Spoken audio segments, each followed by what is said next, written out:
नमस्कार, आप देख रहे हैं एशियन न्यूज नेटवर्क और मैं हूं आपके साथ ज्योति कन्नौजिया। आइए रुक करते हैं खबर की ओर। 3 मौतों से जागी एमसीडी। अब नियमों को ताक पर रखकर संचालित होने वाले कोचिंग सेंटर होंगे सील। राजधानी दिल्ली के ओल्ड राजेंद्र नगर स्थित राव आईएएस स्टडी सर्किल के बेसमेंट में पानी भर जाने से 3 छात्रों की मौत हो गई। इस हादसे को लेकर बवाल जारी। तमाम छात्र सड़क पर प्रदर्शन कर रहे हैं। इस मुद्दे पर राजनीति भी शुरू हो गई है। एलजीबी की सक्सेना ने 2 दिन में रिपोर्ट मांगी है। वहीं बीजेपी ने हादसे के लिए दिल्ली की आम आदमी पार्टी को जिम्मेदार बताया। आप सांसद स्वाति मालीवाल ने रविवार को मृतक छात्रों के परिजनों से मुलाकात की। उन्होंने कहा कि वो इस मुद्दे को संसद में उठाएंगी। एमसीडी ने नियमों का उल्लंघन करने वाले कोचिंग केंद्रों के खिलाफ कार्रवाई शुरू कर दी है। वह बेसमेंट में अवैध रूप से संचालित प्रतिष्ठानों की पहचान कर ली है। जल्द ही संस्थानों को सील किया जाएगा। इसके अलावा निगम राव कोचिंग सेंटर के बेसमेंट में पानी भर जाने से 3 छात्रों की मौत की घटना की जांच के लिए एक उच्च स्तरीय समिति गठित की। मेयर शैली ओबराय ने बताया कि राव कोचिंग सेंटर के बेसमेंट में गलत तरीके से बच्चों को पढ़ाया जा रहा था। इस बेसमेंट का इस्तेमाल पार्किंग और स्टोर के रूम में इस्तेमाल करने की अनुमति थी। उनका मानना है कि कुछ अन्य कोचिंग सेंटरों में भी इस तरह का उल्लंघन हो रहा है। उन्होंने इस पूरे मामले में एक हाई लेवल कमेटी बनाई। इसके अलावा आयुक्त को निर्देश दिए कि बेसमेंट में संचालित की जा रही व्यावसायिक गतिविधियों के खिलाफ सख्त कार्रवाई की जाए। वहीं उन्होंने कोचिंग के बेसमेंट में हुए हादसे के लिए एमसीडी के अधिकारियों के दोषी होने के बारे में भी मालूम करने के आदेश दिए।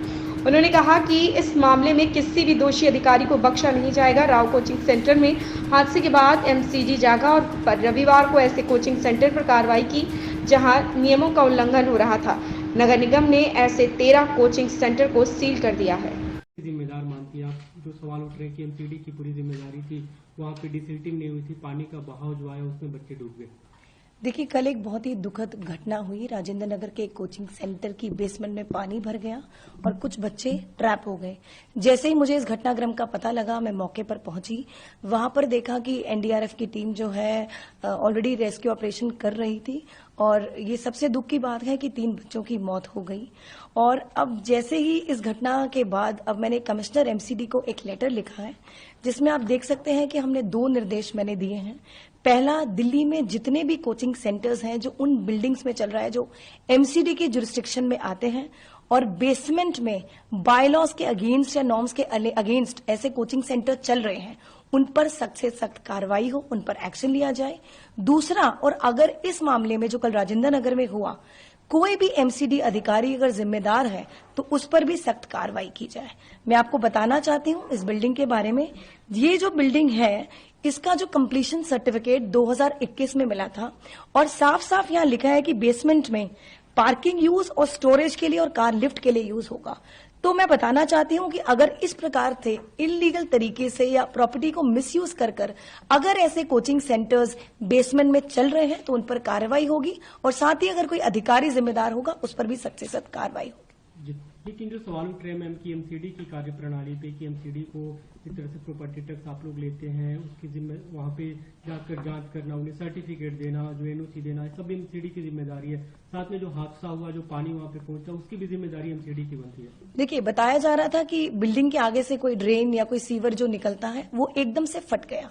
मैं मौके पर पहुंची और वहां देखा कि आसपास की बिल्डिंग में पानी नहीं भरा और कुछ वो सीवर या ड्रेन टूटने से फ्लैश फ्लड की तरह जो है वो जो पानी है सारा बेसमेंट में भर गया और जिसके कारण बेसमेंट में पानी भरने से बच्चे ट्रैप हो गए।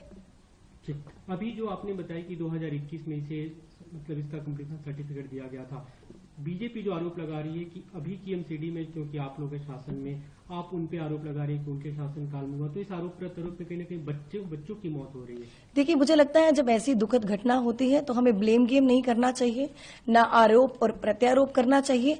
हमें कार्रवाई करनी चाहिए, जो भी इसका जिम्मेदार है उस पर सख्त से सख्त एक्शन लेना चाहिए और ऐसे कोचिंग सेंटर्स बेसमेंट में अगर इलीगल तरीके से वायलेट करके नॉर्म्स को, बायलॉज को वायलेट करके चल रहे हैं, उन पर एक्शन होना चाहिए। बीते दिनों में हमने देखा पटेल नगर में एक जो बच्चे की मौत हो गई, बिजली के जो मतलब पानी के कारण इलेक्ट्रोक्यूशन का हादसा हुआ, अभी 3 बच्चों की मौत हो गई। ऐसे लगातार हादसे हो रहे हैं, जो जल जमाव हो रहा है उससे निपटने की एमसीडी की क्या रणनीति है, क्योंकि अभी बारिश का सीजन है, बारिश होगी अभी ज्यादा। देखिए, जिस प्रकार से इस बार बारिश हो रही है, 88 साल का रिकॉर्ड टूटा, आपने देखा।